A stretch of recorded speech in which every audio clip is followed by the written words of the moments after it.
Hello नमस्कार। आज आपका फिर से स्वागत है मेरे यूट्यूब चैनल पर। तो आज हम पढ़ेंगे कक्षा 6 का लेसन नंबर 3, उसका पॉइंट 3.3 पढ़ेंगे, कुछ पादप तंतु, जो कि पेज नंबर 20 पर है। तो मेरे वीडियो को देखने से पहले सब्सक्राइब करना न भूलें। चलिए आज पढ़ते हैं।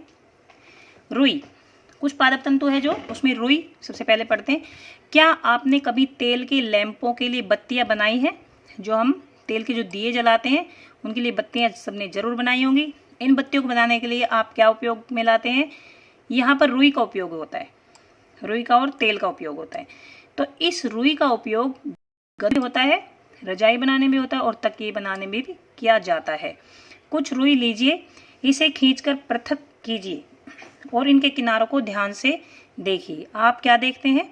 ये छोटी पतली लड़ियां जिन्हें आप देख रहे हैं कपास तंतुओं से बनी हैं। जैसे हम बत्तियां बनाते हैं इसी प्रकार से हमें कुछ रुई खींचनी है। अगर उनको किनारों को देखते हैं तो उन्हें पतली पतली रोए रोए से दिखाई देंगे या पतली पतली लड़ियां दिखाई देंगे। वो कहाँ से मिली है? कपास तंतुओं से बनी है। कपास से रुई बनती है। कपास के जो तंतु हैं उनसे रुई बनती है, ये ध्यान रखेंगे। रुई कहाँ से बनती? कपास के तंतुओं से। अब ये रुई आती कहाँ से है? तो जब कपास कहाँ से आता है ये पता होगा मैं तो ये भी पता लग जाएगी रुई कहाँ से आती है। इसे खेतों में उगाया जाता है।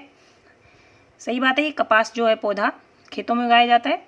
साधारणतः कपास के पौधे वहाँ उगाए जाते हैं जहाँ की मृदा काली होती है, जहाँ पे काली मिट्टी होती है और जलवायु गर्म होती है, उष्ण होती है, वहाँ पर ये कपास का पौधा उगाया जाता है।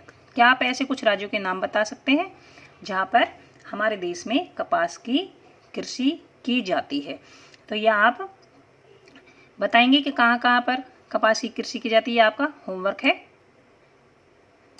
कपास पादप के फल, कपास गोलक, लगभग नींबू की माप के होते हैं। जो कपास पे जो कपास गोलक लगते हैं, कपास जो पौधा होता है उसके फ्रूट्स के टाइप के कपास गोलक लगते हैं, जो नींबू की माप के होते हैं। नींबू के जैसे छोटे छोटे और उतने ही बड़े, उतने नींबू की तरह के होते हैं।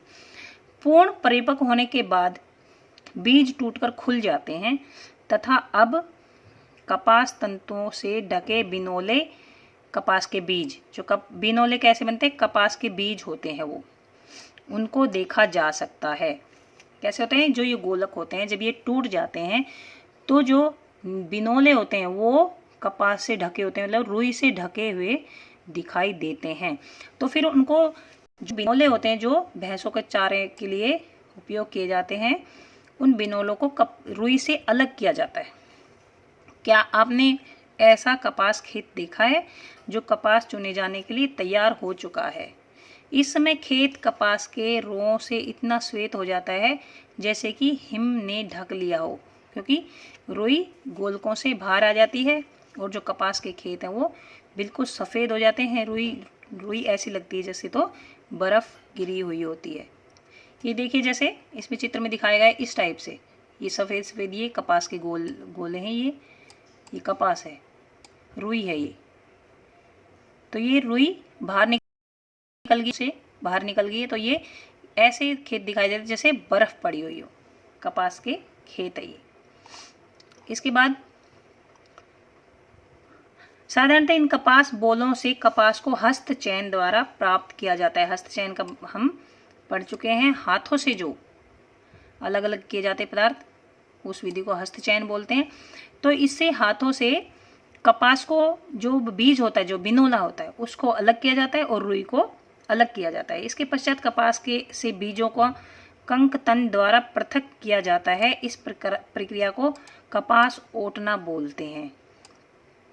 ये देखिए कंकतन ये होगी, जैसे इसमें ये अलग अलग कर रहा है रुई और बिनोले को, तो उसको कंकतन बोलते हैं। तो इस प्रक्रिया को कपास ओटना भी बोलते हैं। कपास से बीजों को अलग करना जो प्रक्रिया होती है उसको कपास ओटना बोलते हैं। पारंपरिक ढंग से कपास हाथों से ओटी जाती थी, चित्र में जैसे ये दिखाई गई है। आजकल कपास ओटने के लिए मशीनों का उपयोग किया जाता है। ये कपास ओटना होते हैं, रुई और बीजों को अलग करना। इसके बाद है जूट। जूट भी हमें ये पादप तंतु पढ़ रहे हैं हम, तो ये पौधों से ही मिलता है। जूट जो है वो पौधा होता है पटसन का, उससे हमें मिलता है। तो पटसन तंतु को पटसन पादप के तने से प्राप्त किया जाता है। पटसन जो तंतु होता है उसको पटसन जो पौधा होता है उसके तने से प्राप्त किया जाता है। भारत में इसकी खेती वर्षा ऋतु में की जाती है, वर्षा ऋतु में बोई जाती है। भारत में पटसन को प्रमुख रूप से पश्चिम बंगाल, बिहार और असम में उगाया जाता है और वर्षा ऋतु में उगाया जाता है और पश्चिम बंगाल, बिहार और असम में उगाया जाता है। सामान्यतः पटसन जो पौधा होता है उसको पुष्पन अवस्था में काटते हैं। जब उसके फूल आते हैं तो उसको काट लेते हैं। फसल कटाई करने के बाद पादपों के तनों को क्या किया जाता है, कुछ दिनों के लिए जल डुबोकर रखते हैं।